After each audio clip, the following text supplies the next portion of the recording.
রোদে শুকানোর ঝামেলা ছাড়াই মাত্র 30 মিনিটে টক ঝাল মিষ্টি আম শর্ত। ব্যাপারটা একটু অবিশ্বাস্য হলেও হ্যাঁ, এটাই সত্যি। আজকে এই গোপন রেসিপিটি আপনাদের মাঝে শেয়ার করব। আসসালামু আলাইকুম everyone, welcome back to my channel. আমার কথা শুনে হয়তো আপনারা অবাক হয়ে গেছেন, তাই না? রোদে শুকানোর ঝামেলা ছাড়া আবার আমসত্ত্ব তৈরি করা যাবে? হ্যাঁ, অবশ্যই যাবে, তবে আমার এই রেসিপিটি হুবহু আপনাদের ফলো করতে হবে। নর্মালি যেভাবে আমসত্ত্ব তৈরি করা হয় এই রেসিপি কিন্তু সেরকমটা হবে না, একটু ডিফারেন্ট হবে। ভিডিওটি A to Z দেখলে আপনারা সেটা বুঝতে পারবেন। চলুন কথা না বাড়িয়ে ঝটপট দেখে আসি। বিসমিল্লাহ। আমসত্ত্ব বানানোর জন্য ফার্স্টে আমি এখানে 1 কেজি কাঁচা আম নিয়েছি। ফার্স্টে আমের খোসাগুলোকে একটি পিলারের সাহায্যে পিল করে নিচ্ছি।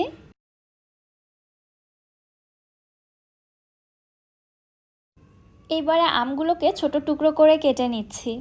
আমার মতো যদি মাত্র 30 মিনিটে আপনারাও আমসত্ত্ব তৈরি করে নিতে চান তবে হুবহু আমার রেসিপিটা ফলো করতে হবে। আমি যে মেজারমেন্টগুলো দিচ্ছি এই মেজারমেন্টগুলো আপনাদের প্রপারলি ফলো করতে হবে। আমি আজকে 1 কেজি আমের আমসত্ত্ব আপনাদের তৈরি করে দেখাচ্ছি। আপনারা যদি আমের পরিমাণ বাড়িয়ে নেন ওই ক্ষেত্রে চিনির পরিমাণটাও বাড়িয়ে নিতে হবে, মানে সব কিছু ব্যালেন্স রাখতে হবে। আবারও বলছি, মেজারমেন্টগুলো একদম হুবহু ফলো করবেন। আমগুলোকে ঠিক এরকম ছোট টুকরো করে কেটে নিয়েছি। এর থেকে ছোট বা বড় হলে তাতে কোনো প্রবলেম নেই। চলে যাচ্ছি চুলাতে। কেটে নিয়ে আমগুলো একটি প্যানে নিয়ে নিচ্ছি। 1 কেজি আমের জন্য এখানে আমি চিনি নিয়ে নিচ্ছি 2.5 কাপ। তবে এখানে 2 কাপ পরিমাণে চিনি ব্যবহার করা যেতে পারে, কিন্তু 2 কাপের কম ব্যবহার করা যাবে না।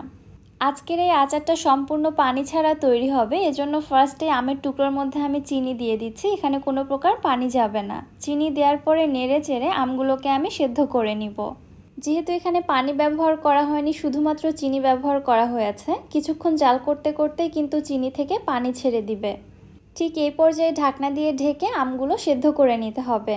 চিনির মধ্যে আমগুলো কিন্তু গলে যাবে না, তবে যতক্ষণ পর্যন্ত না সেদ্ধ হচ্ছে ততক্ষণ জাল করে নিতে হবে।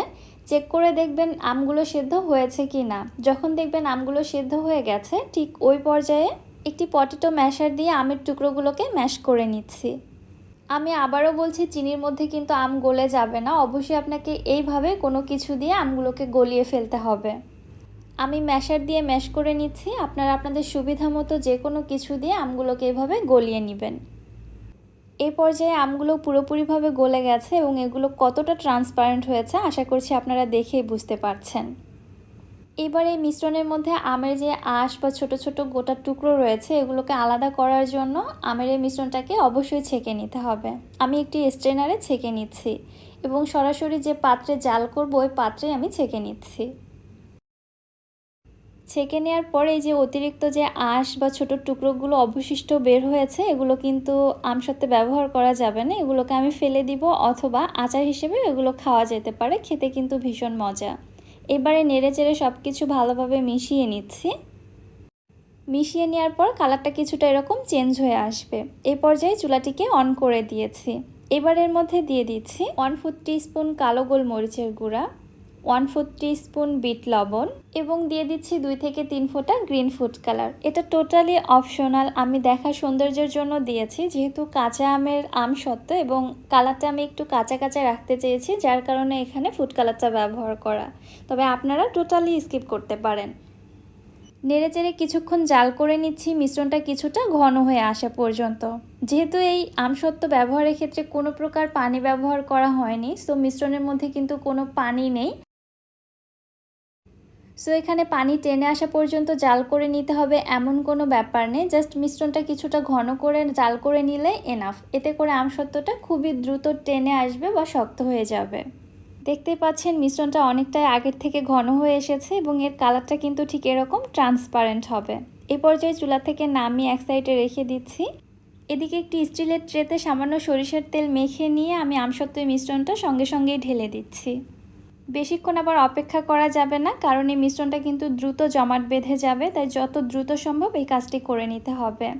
মিশ্রণটি ট্রেতে দেওয়ার পরে খুব ভালোভাবে চারপাশে স্প্রেড করে নিয়েছি। এবার এইভাবেই এই ট্রেটিকে আমি ঠান্ডা হতে রেখে দিব প্রায় 30 মিনিটের মতো, মানে ঠান্ডা হতে যতক্ষণ সময় লাগে আর কি। ফ্যানের বাতাসের নিচে রেখে দিলে আমসত্ত্বটা আরও দ্রুত ঠান্ডা হয়ে সেট হয়ে যাবে। তবে মোটামুটি 30 মিনিটের মতো সময় লাগে। ফিরে আসছি আমি 30 মিনিট পর। 30 মিনিট পরে দেখুন আমসত্ত্বটা সেট হয়ে কালারটা কিছুটা চেঞ্জ হয়ে গেছে, মাশাআল্লাহ। আর আমসত্ত্বটা ট্রে থেকে কিন্তু অনেকটাই ছেড়ে এসেছে। আমি আপনাদের দেখাচ্ছি, দেখুন এটা কত ইজিলি আমি উঠিয়ে নিতে পারছি। একইভাবে আমি আরও একটি ট্রেতে আমসত্ত্ব দিয়েছিলাম, আর এই মিশ্রণটার মধ্যে আমি সামান্য কিছু চিলি ফ্লেক্স অ্যাড করেছিলাম, যার কারণে এই আমসত্ত্বটা টক ঝাল মিষ্টি খেতে হবে। এবার আমসত্ত্বগুলো আমি আপনাদের কেটে দেখাচ্ছি। আমি আমার পছন্দ মতো কেটে নিচ্ছি, তবে আপনারা আপনাদের পছন্দ বা ইচ্ছে মতো কেটে নিতে পারেন, যে যেমন শেপে রাখতে চান। যেহেতু এই আমসত্ত্বগুলো অনেক বেশি মোটা হবে, সো এগুলোকে রাউন্ড শেপ বা রোলের মতো শেপ দেওয়া যাবে না, এগুলোকে আমি ঠিক ম্যাঙ্গো বারের শেপে কেটে নিব। মাশাআল্লাহ, কত বেশি পারফেক্ট হয়েছে আমসত্ত্বটা দেখুন। আমি হাতে নিয়ে এত বেশি নাড়াচাড়া করছি, তারপরেও কিন্তু ভেঙে যাচ্ছে না। আর এই আমসত্ত্বর কালারটা এত বেশি সুন্দর হয়েছে, দেখা মাত্র যে কারো জিভে পানি চলে আসবে। এই আমসত্ত্বের পুরুত্বটা একটু মোটা হওয়ার কারণে খেতেও কিন্তু ভীষণই মজা লাগে। অন্য ট্রেতে যে আমসত্ত্বটা আমি শুকাতে দিয়েছিলাম ওইটাও এবার কেটে নিচ্ছি। এটাও দেখুন কত বেশি ট্রান্সপারেন্ট এবং গ্লসি হয়েছে। আমসত্ত্বটিকে আমি রোল করে নিচ্ছি, তারপরেও দেখুন এটা কিন্তু ভেঙে যাচ্ছে না। মাত্র 30 মিনিটে এত পারফেক্ট আমসত্ত্ব তৈরি করা, যে এটা আসলেই অবিশ্বাস্য। আমার এই রেসিপিটি ফলো করে এভাবে আমসত্ত্ব না বানানো পর্যন্ত আসলে আপনারা বিশ্বাস করবেন না। আমি আবারও বলছি, নর্মাল আমসত্ত্ব তৈরির থেকে কিন্তু এই রেসিপিটি একদমই ডিফারেন্ট। পানি ছাড়া তৈরি করা হয়েছে, যার কারণে এত অল্প সময়ের মধ্যে এই আমসত্ত্বটা জমানো পসিবল। আমসত্ত্বটা যদি আপনারা বছর জুড়ে সংরক্ষণ করে রেখে দিতে চান, তাহলে অবশ্যই এর মধ্যে কিছুটা ভিনেগার অ্যাড করে দিবেন, তাহলে এটা 1 বছর পর্যন্ত এরকমই ভালো থাকবে। তবে আমার বাসায় কিন্তু এটা 2 দিনের বেশি টিকবে না, কারণ আমসত্ত্ব আমার এত বেশি পছন্দ, বানানো মাত্র শেষ হয়ে যায়। রেসিপিটা আপনাদের কাছে কেমন লাগলো অবশ্যই আমাকে কমেন্ট করে জানাবেন। আজকের মতো তাহলে এখানেই বিদায় নিচ্ছি। সবাই ভালো থাকবেন, সুস্থ থাকবেন। আল্লাহ হাফেজ।